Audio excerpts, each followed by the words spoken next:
Hi, I'm Clara. We're the investments team, and I'm the sub-team lead, Jonathan Zhang. I'm a senior in environmental engineering.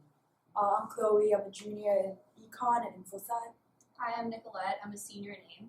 Hi, I'm Cindy. I'm a sophomore in econ and stats. Hi, I'm Jenny. I'm a senior in PAM.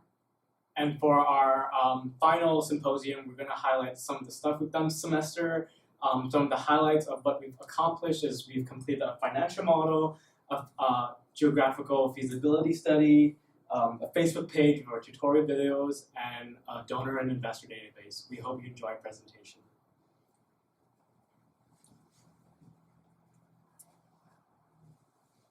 So just like John said, our table of contents for this presentation, first we're going to give an introduction of what the investment team is and its role of Agua Clara before going over our main projects for this semester, which would be the financial model, the geographic feasibility study, the QFAC-WIN videos, before finally our donor investor database, and then revealing our next steps for the rest of the semester.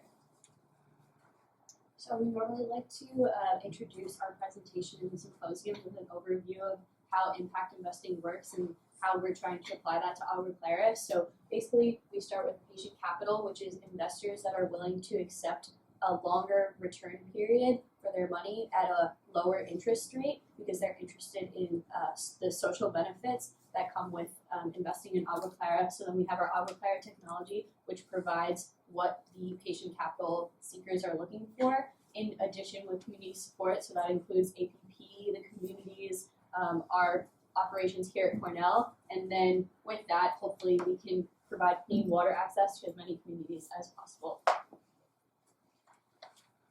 So financial modeling can be a little bit of a tricky topic to talk about because it's so abstract. So in this slide, we try to break down what are the nuts and bolts and like what's the general overview of our financial model. So in the first two bubbles, you have the inputs for our financial model. And the financial model is when all the logic happens. It's basically an Excel sheet which takes all these input variables, crunches the numbers, and gives us these outputs. And what these outputs are different scenarios of the different cases we investigated, and each scenario has a tariff rate associated with it. So the base variables, just to quickly go through what each variable means. So operation maintenance is basically the operation maintenance cost of each of the plants. Number of households is the number of households in the community we aim to investigate. So for our financial model, we use Las Moras as an example, and we use the parameters of that potential plant in our financial model. We also have the cost of the plant, and basically these variables are all on one page in an Excel sheet, meaning that they can be modified to reflect a new plant. So for example, if a bigger plant in Las Vegas, for example, is being used, then we can change these input variables and we'll get different outputs. I'll go into the sensitivity variables more in detail later. And this slide shows what the actual values of the variables are, and as well as the different sensitivity variables. Basically, these are 16 different scenarios with a unique combination of 4 different variables. We have the delinquency rate, a rate covenant, an interest rate, and a leverage rate. Also, if you notice here in the red circle that operation maintenance cost for this for the purpose of this study is 0. This is because we want to see what tariff rate we would charge assuming operation maintenance cost is 0, meaning that what tariff rate should be charged to cover the capital cost of building the plant. You can also see other assumptions such as the exchange rate and how many people per household we define in our study. And to go into more detail of each sensitivity variable, so the delinquency rate is the rate at which people are unable to pay their water tariff. A low delinquency rate means that a lot of people are able to pay their tariff, and thus less has to be charged for each person. On the other hand, if the delinquency rate is higher, this means less people are able to pay their water tariff, which means more money has to be charged for each household.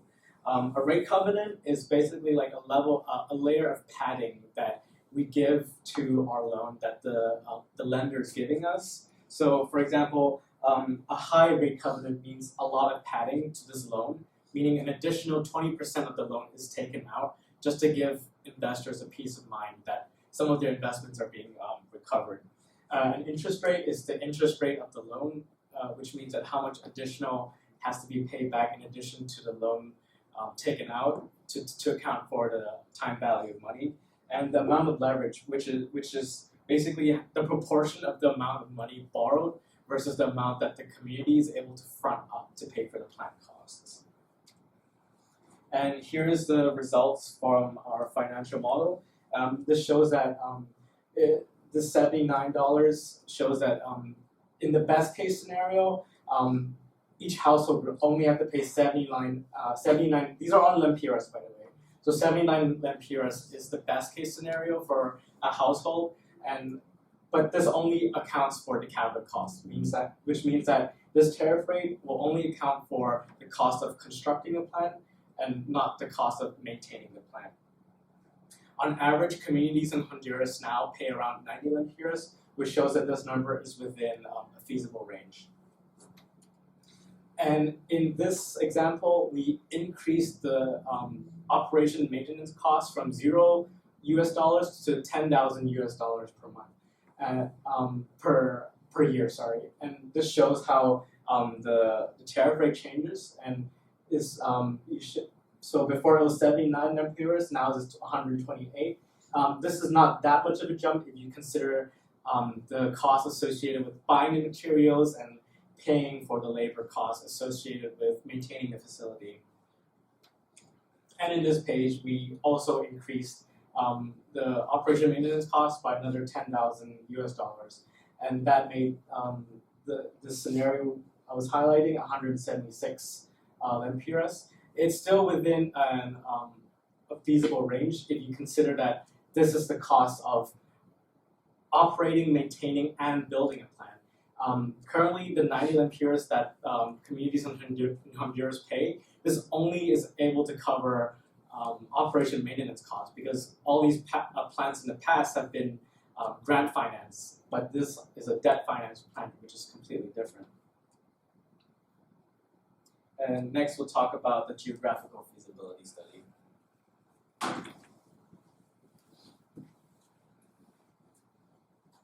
So one of the things we've been working on this semester is the geographical feasibility study. And the goal of working on this is that we want to find out how viable it is to bring Agua Clara technology to other countries. And the two countries that we have chosen are Ecuador and Colombia. And so we created a table with 3 variables. The first one is the profile of the country, so the population, what percentage of it is rural, what percentage is urban. The second one is the current water treatment need, so how people access the clean water right now, be it through sustainable water treatment plants or natural means. And the last column is problems that are detrimental to clean water. So it can be policies, so government policies, or the current infrastructure, or it's hard to access it through natural means. And the first country that we talked about is Ecuador, and the population is 16.9 million as of this year, and 64.8% of it is urban. And the current water treatment need is that they have one of the largest amount of fresh water per capita than almost any other country. So a lot of them access clean water through rivers, through other natural water means. But there are 2 main problems that are detrimental to current water needs, which are policy and infrastructure. So they don't have appropriate information that they need to create a water treatment plant that accurately gives out the correct amount of water to each community. And also, there's a lot of loss from drinking water systems and current irrigation systems. And the second country that we focused on was Colombia, which has 49.6 million people as of 2018. And it is also one of the most water-rich countries in the world, but also around 4 million people are lacking access to clean water, which is definitely a problem. And one of the biggest problems is that they don't have infrastructure that treats wastewater, but thankfully they have a water treatment plant that they're building right now, which is projected to serve over 3 million people. So we had a meeting with Monroe near the end of the semester to talk about our geographical feasibility study, and he suggested that we look at documents not from global organizations, but from local organizations, and that is what we're planning to do next.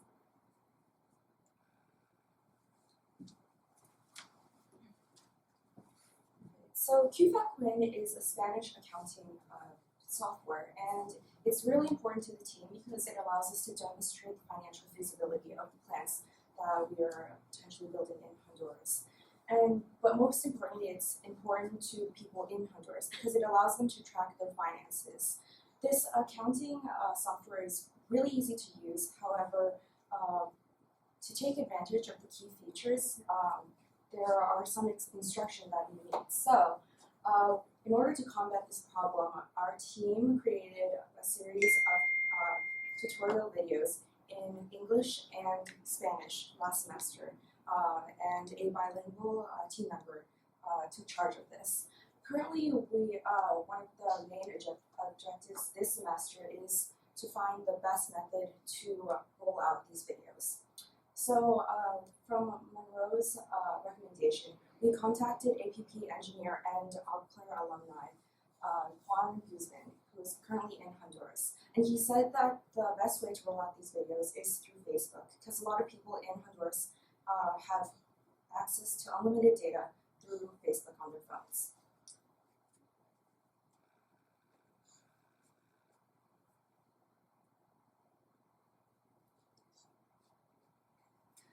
So, we took charge in creating this Facebook page called Videos Tutoriales sobre Contabilidad presentado por APP and Agua Clara, which stands for Video Tutorials on Accounting presented by APP and Agua Clara.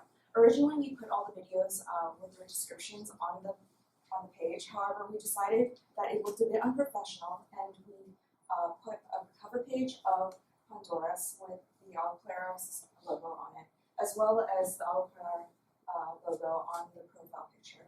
This allowed the page to look more professional and also match the branding of the main Agua Clara page. As for organization of the page, all 17 videos are on the page, and they're organized into two playlists, one with all the English versions and one with all the Spanish versions. These videos include descriptions on what their content is about, and currently we are working towards creating a YouTube account where we can also put the videos on for backup.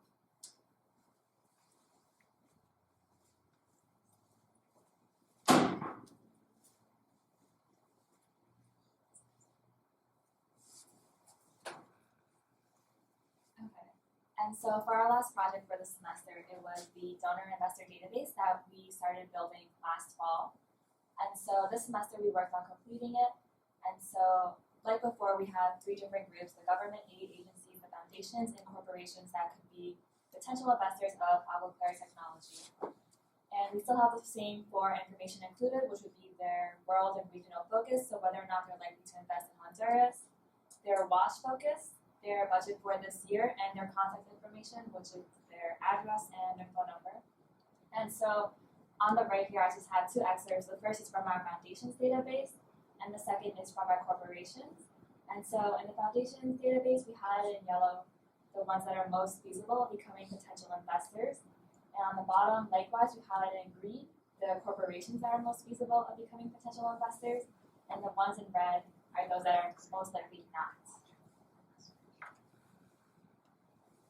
And lastly, as part of this database, we also had a separate section on individual contacts. And so in this database, we have their affiliated role within the organization or corporation, their connection to Cornell, and their contact information, which would be their LinkedIn.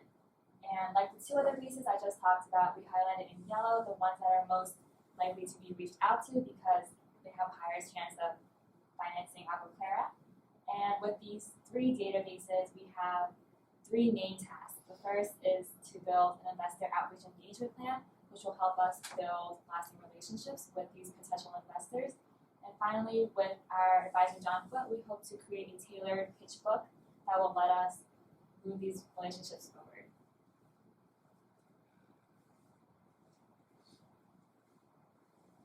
So now, as I will be taking over as sub-team lead next semester, I'm going to talk about some next steps that we're thinking about initiating. So firstly, and our most important goal for next semester is creating a pitch book. So kind of taking all of the work that we've done in the past, so the financial model, adding risks and mitigants, and anything that an investor would possibly need to ensure that Agua Clara is the right investment for them, making a book that we can present to them next semester. And then in addition, as unfortunately none of us are going on the Honduras trip this winter break, we would like to be in communication with a few people that are, so that we can get feedback on how our QFAC videos are being used, if the videos are properly outlining how to go about using the software, if it's effective, and what we can do to improve them.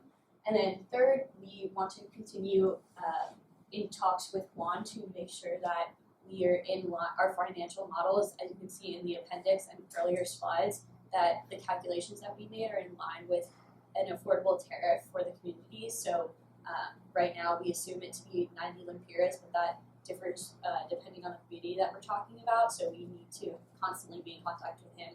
And then finally, as a majority of the team is graduating next semester, we're looking for a couple of new members to help carry on the team. And so with that, we are developing criteria, as we know that it's really important to have strong financial capabilities and innovative thinking for the future. So feel free to reach out if you have any questions or recommendations to the 5 of us, and we thank you so much for taking the time to watch our presentation.